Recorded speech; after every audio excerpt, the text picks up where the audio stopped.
J'ai une question à vous poser. Pensez-vous qu'une chanson écrite en seulement 2 heures, avec un refrain ne voulant absolument rien dire, peut devenir un succès planétaire? Avec 50 millions de singles vendus, d'innombrables certifications d'argent, d'or, de platine et de diamant, devenant la musique la plus écoutée en Europe et atteignant même la 6ème place du classement Billboard. Ne vous posez plus la question. La réponse est oui. Et je suis persuadé que vous connaissez cette musique, que vous la connaissez même très bien. Messieurs, dames, laissez-moi vous raconter l'improbable mais incroyable histoire du morceau Blue.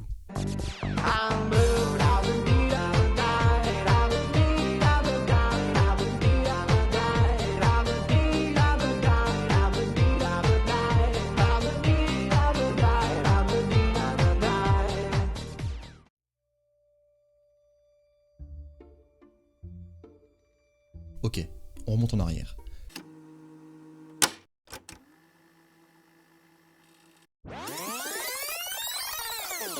Eux, ce sont Maurizio Mori Lobina, Jeffrey Jay et Gabry Ponte.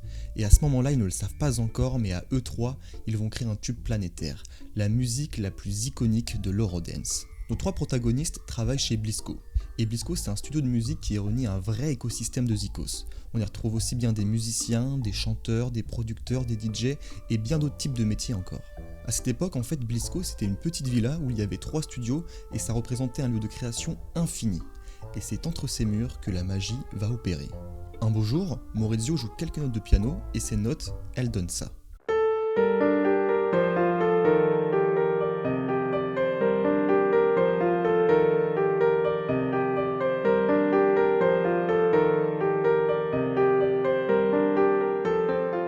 Après avoir peaufiné sur l'instrumental, il part voir Jeffrey, qui est songwriter ou auteur-compositeur en français, pour lui demander d'écrire des paroles pour cet instru.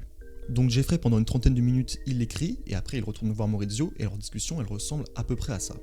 Bon, j'ai 3 versions, une qui est normale, classique, une qui est pas folle, elle est pas fameuse, et une elle est complètement dingue, elle est complètement loufoque.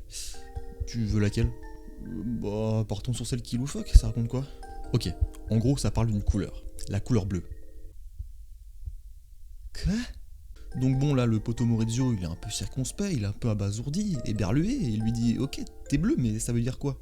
T'es triste, t'es littéralement la couleur bleue, t'es quoi en fait? Je comprends pas. » Et en fait, avec le recul, il se rend compte que ce qui est génial, c'est qu'il y a plein de lectures possibles, il y a plein de façons de comprendre les paroles, chacun peut se faire sa propre interprétation.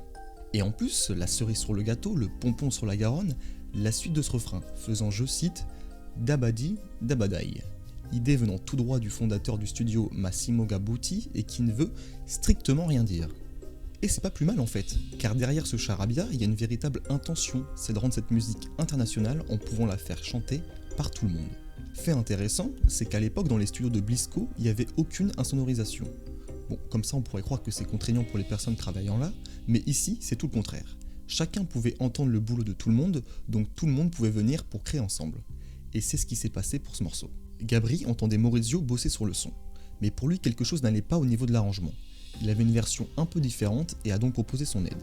Les deux se sont mis à collaborer ensemble et Gabry a rajouté quelques petits détails, ils ont tous les deux peaufiné sur l'instrumental et en 1, 2, 3 mouvements, la version de Blue que nous connaissons tous voyait le jour.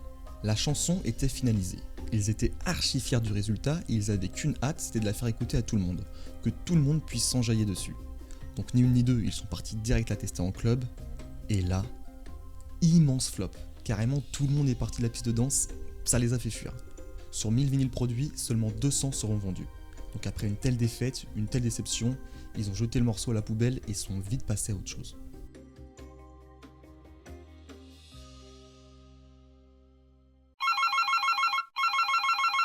Un jour, Jeffrey reçoit un appel d'un ami à lui qui lui dit qu'il a joué son morceau Blue en soirée et qu'au refrain, tout le monde est devenu fou.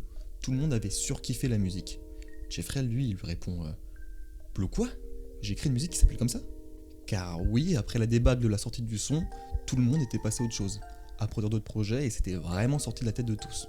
Mais ce qui a vraiment marqué un tournant pour cette musique arrive le 1er avril 1999. La station de radio DJ diffuse sur ses antennes le son. Et ce fut tellement improbable et soudain que le groupe a d'abord cru un poisson d'avril, mais non, c'était bien réel. Et à partir de là, tout s'accélère. Mais quand je dis que tout s'accélère, c'est pas une vanne. En l'espace de quelques jours, Blue de Eiffel 65 explose partout dans le monde. Du jour au lendemain, il se retrouve propulsé partout en radio, partout sur scène, ils partagent l'affiche avec les plus grandes stars de l'époque, ils vendent 50 millions de singles, de multiples certifications, ils reçoivent des prix, ils arrivent à la 6ème place du classement Billboard, bref, tout le monde se prend la vague Eiffel 65. Tout le monde connaît le morceau Blue. Et surtout, Eiffel 65 réussit l'exploit d'être des précurseurs dans la musique. Car faut remettre les choses dans le contexte. On est fin des années 90, début des années 2000, l'eurodance et la scène électro en général est loin d'être populaire, démocratisée à l'époque. On ne voyait absolument pas ce style dans les premières places des musiques les plus écoutées. Toutes les grandes têtes d'affiche de la musique électro sont arrivées des années plus tard, et alors les festivals électro, je vous en parle même pas. C'était loin d'exister. Le groupe était vraiment une anomalie de l'industrie musicale. C'était un ovni, c'était des aliens. Et quitte à être des aliens, autant le faire à fond. Les membres du groupe venaient habillés comme des extraterrestres ou des astronautes sur scène pour se démarquer du reste. On retrouve le même esprit dans le clip.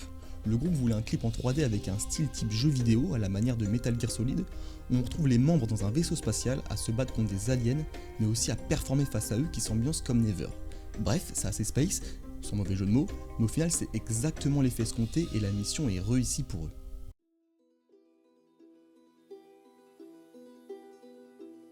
Le problème qu'il y a lorsque du jour au lendemain vous connaissez un succès fulgurant, c'est que, comme vous pouvez vous en douter, il y a tout ce qui va avec. Le changement de vie, la popularité, le business, l'argent, bref, tout ça vient s'implémenter dans la vie du groupe. Et surtout, en tant que groupe, c'est encore plus compliqué de dealer avec tout ça, de faire en fonction des envies, des personnalités et des visions de chacun. Malheureusement, tous ces à côté de ce boulot d'artiste va venir créer des distorsions, des tensions dans le groupe et un éloignement entre certains. Au bout d'un moment, il se racontait sur le groupe que les seuls moments qu'ils partageaient en commun étaient sur scène, et qu'après, chacun partait dans son coin. À partir de 2003-2004, le groupe perdait beaucoup d'argent sur ce qui était possible. La raison étant que Gabri avait l'envie de se lancer en solo.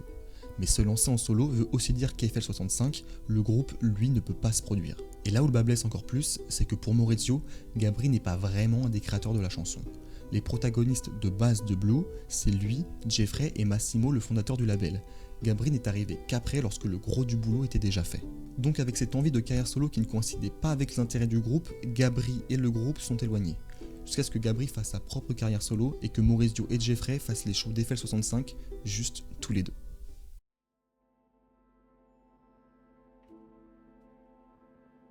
Aujourd'hui, ça fait près de 25 ans que Blue de Eiffel 65 est sorti.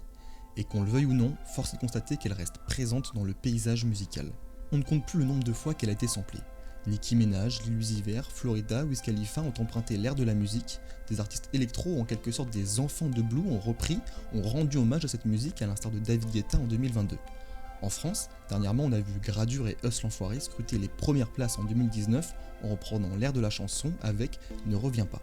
Blue transperce le temps, transperce les générations, elle est une anomalie, un phénomène intergénérationnel et encore aujourd'hui, une grande majorité connaît cette musique, que ce soit les jeunes ou les moins jeunes.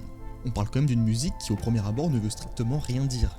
Mais le plus beau dans l'histoire, c'est que malgré ça, malgré le fait qu'elle ne veuille rien dire, cette musique parle à tout le monde, qu'on l'apprécie ou pas. Tout le monde la connaît et chacun la comprend à sa façon. Et est-ce que ce serait pas ça l'objectif de la musique et de chaque artiste au final ? De créer, de produire et de donner sa musique pour les gens, et ensuite de les laisser se l'approprier.